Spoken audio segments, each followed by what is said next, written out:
Let me paint a picture for you. It's a Tuesday evening. You just got home from work.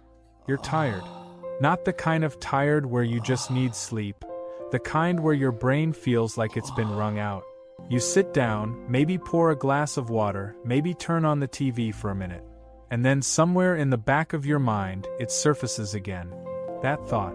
The one that keeps coming back no matter how many times you push it down. Am I doing this right?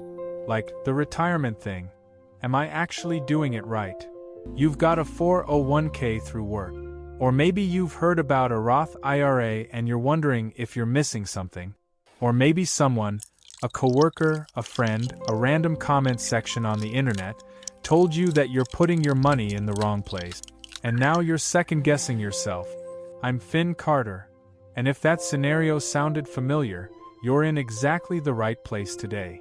Because what I want to do in this video is cut through all the noise, walk you through how both of these accounts actually work, and help you figure out which one genuinely makes more sense for where you are in life right now.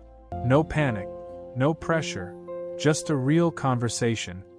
Here's the thing that nobody really tells you at the start of this whole retirement conversation. Most people approach the 401k versus Roth IRA question like it's a competition. Like there's a winner and a loser. Like you've got to pick the right side or you'll regret it for the rest of your life. And I get it. The internet does not help with this. You type in one question and suddenly you've got 12 different videos, 4 different Reddit threads, and a handful of articles that all seem to contradict each other.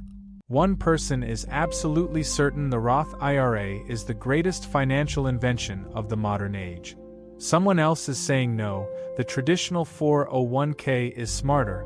Here's the math. And meanwhile, you're just sitting there thinking, I just want to do something smart with my money. Why is this so complicated? The reason it feels complicated is because most explanations skip the part that actually matters. They go straight into tax brackets and contribution limits and all these numbers, and they skip right over the foundational question, which is, what is each of these accounts actually doing for you, and when does that benefit matter? Because here's the honest truth. Neither one of these accounts is universally better. The right answer genuinely depends on your situation, your income, your age, your tax picture, and what you think your financial life is going to look like in 20 or 30 years. Once you understand the actual mechanics, and I promise they're simpler than they sound, the answer for your specific situation tends to get a lot clearer. So let's start there. Both of these accounts, the 401k and the Roth IRA, are built around the same basic idea. The government wants people to save for retirement, so they created these accounts with tax advantages, which is just a fancy way of saying, you get to keep more of your money if you use these buckets to save it. The critical difference between the two is when you get that tax break. And that one sentence right there is the key to everything. With a traditional 401k, you get the tax break now. When you contribute to a 401k, that money comes out of your paycheck before taxes are applied. So if you earn $70,000 a year and you put $7,000 into your 401k, the IRS treats you like you only earned $63,000. Your taxable income drop. You pay less in taxes today. That feels really good in the short term. But, and this is the part people gloss over, when you retire and you start pulling that money out, every dollar you withdraw gets taxed as regular income. The government is basically saying, we let you skip taxes on the way in. Now it's time to pay up. So you're deferring the tax, not avoiding it. With a Roth IRA, it works in the exact opposite direction. You contribute money that's already been taxed. You don't get a tax break today. But when you retire and you start pulling money out, assuming you've followed the rules, every single dollar comes out completely tax-free. The growth, the gains, all of it, tax-free. So the question at the heart of all of this is really simple. Would you rather pay taxes now or later? And that sounds like a trick question, but it genuinely isn't. The answer depends on your tax rate. Let me make this really concrete. Imagine two versions of you. Version 1 is in their early 30s. making around $55,000 a year. They're in a relatively modest tax bracket right now. But they're smart, they're ambitious, and over the next few decades they're going to grow in their career. Their income is going to climb, maybe significantly, and they're going to accumulate assets. By the time they retire, they might actually be pulling more in retirement income than they're earning today. For that person, paying taxes now, while they're in a lower bracket, is probably the better deal. Choosing the Roth IRA means they lock in today's lower tax rate on the money they're putting away. 30 years from now, when they're withdrawing in a potentially higher bracket, all of that growth is theirs. The government doesn't get a share of it. Now version 2. Same person, but let's say they're in their mid-40s. They've had a really strong decade. They're making $140,000, maybe $160,000 a year. They're in a higher tax bracket right now. But they've also done some thinking, and they believe their retirement spending is going to be meaningfully lower than their peak earning years. They're planning to downsize, travel simply, live on less. For that person, the traditional 401k might actually win. Why? Because they're deferring taxes they're paying at a high rate today, and they'll pay taxes when they withdraw at a lower rate in retirement. That's a genuine tax savings. Not a psychological trick, actual math working in their favor.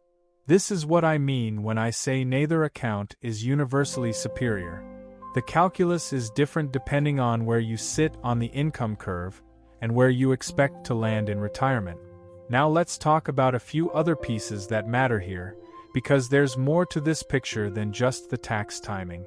One thing that comes up a lot, and it matters more than people realize, is the Roth IRA's flexibility.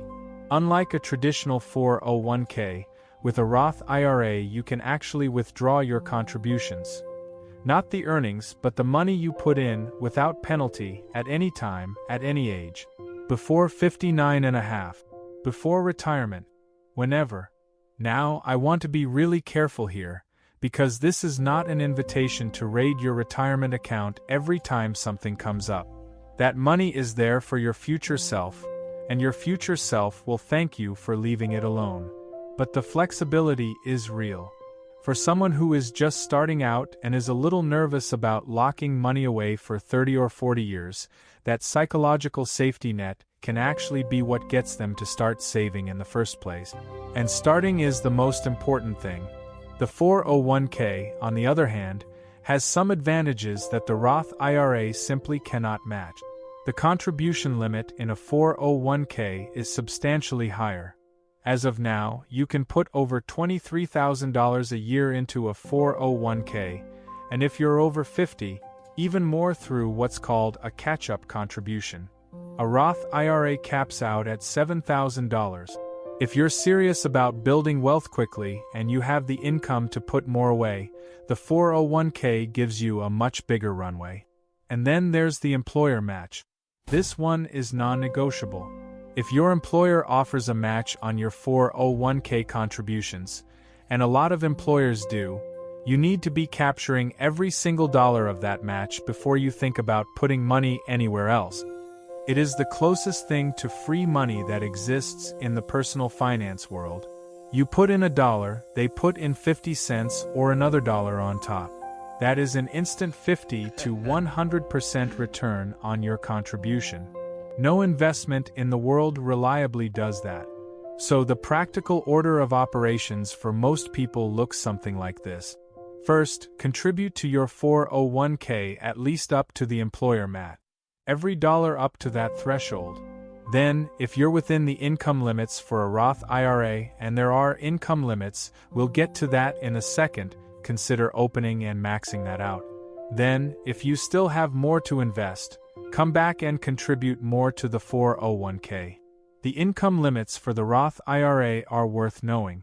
In 2024, if you're single and earning above roughly $161,000, your ability to contribute to a Roth IRA starts to phase out. If you're over about $176,000 as a single filer, you can't contribute directly at all. For married couples filing jointly, those thresholds are higher. The point is, the Roth IRA is really designed for people in the earlier or middle stages of their income journey, which is actually when it tends to be most powerful anyway. Here's something I want you to sit with for a moment because I think it shifts how you see this whole decision. We spend a lot of energy trying to optimize the numbers, and the numbers do matter. I'm not dismissing that. But when you zoom out and look at what these accounts are actually doing in your life, they're not just tax vehicles. They're representations of a belief you hold about your own future. When you choose the Roth IRA, in some quiet way, you're betting on yourself. You're saying, I believe I'm going to be better off than I am right now. You're paying taxes now because you genuinely expect your financial life to grow. There's something almost hopeful embedded in that choice. When you choose the traditional 401k, you're not being pessimistic. Not at all. You're being strategically patient. You're saying, I'm going to hold on to this cash today, invest the tax savings, and pay a lower rate later. That's discipline. That's long-term thinking. Neither of those mindsets is wrong. But understanding which one you're in actually helps you make better financial decisions across the board, not just this one. And here's what I think is the real realization that changes how people approach this. Most people think of retirement accounts as this distant, abstract thing. Something for later. Something for the version of them that's much older and somehow has things figured out. And because it feels abstract, it's easy to deprioritize it. To say, I'll start next year when things calm down. But the math on these accounts is genuinely ruthless. In a good way, if you start early. Compound growth doesn't care about your intentions, cares about time. $1 invested in your 30s does a very different amount of work than $1 invested in your 50s. Not a little different, dramatically different. The sooner these accounts have money in them, the more time that money has to grow, completely untouched, year after year. That's the part no spreadsheet really conveys emotionally. It's not just about the tax break. It's about putting your money somewhere where it can grow quietly while you're busy living your life. Alright, let's bring this down to something you can actually do this week. Not a 20-step plan. Just the things that genuinely matter. First thing, if you have a 401k through work, go and find out two things. 1. What is the employer match, and are you contributing enough to capture all of it? If not, increase your contribution to at least that threshold. This is the single highest return action available to you in personal finance right now. Second thing, if your income is within the Roth IRA limits and you don't already have one, consider opening one. You can open a Roth IRA through most major brokerages, Fidelity, Vanguard, Schwab, in an afternoon. It doesn't have to be complicated. You don't have to figure out exactly where to invest inside it right away. Just open the account and put something in it. Starting is the hardest and most important step. Third thing, think honestly about where you are in your income trajectory. Are you earlier in your career with room to grow? The Roth IRA probably deserves more of your attention. Are you at or near your peak earning years and planning a simpler retirement? The 401k might give you a better mathematical outcome.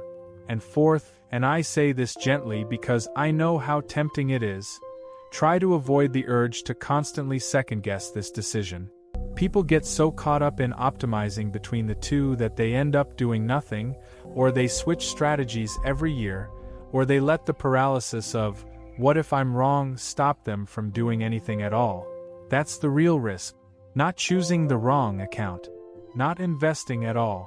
Both of these accounts, used consistently over time, will do enormously more for your future than the vast majority of people accomplish.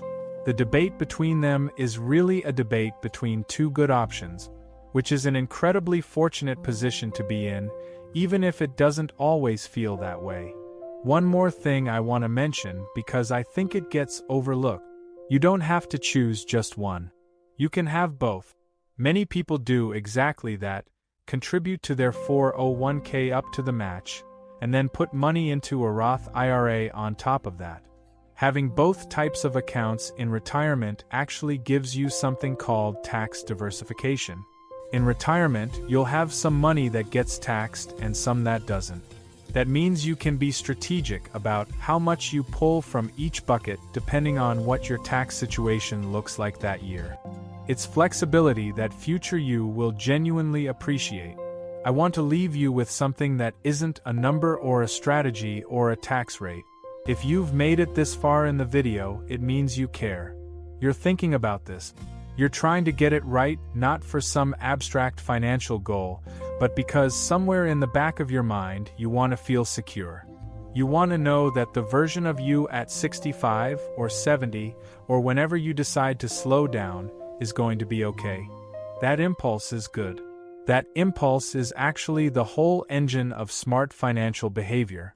Not discipline in the willpower sense, not deprivation, just caring enough about your future self to make a few consistent choices today.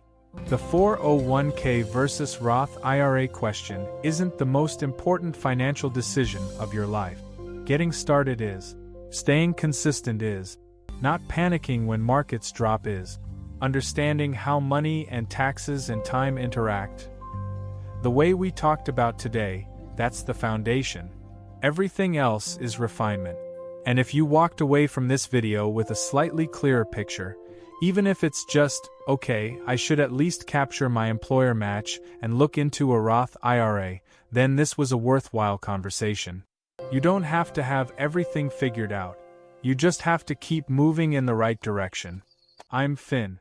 This is Finley Invests, and I'll see you in the next one.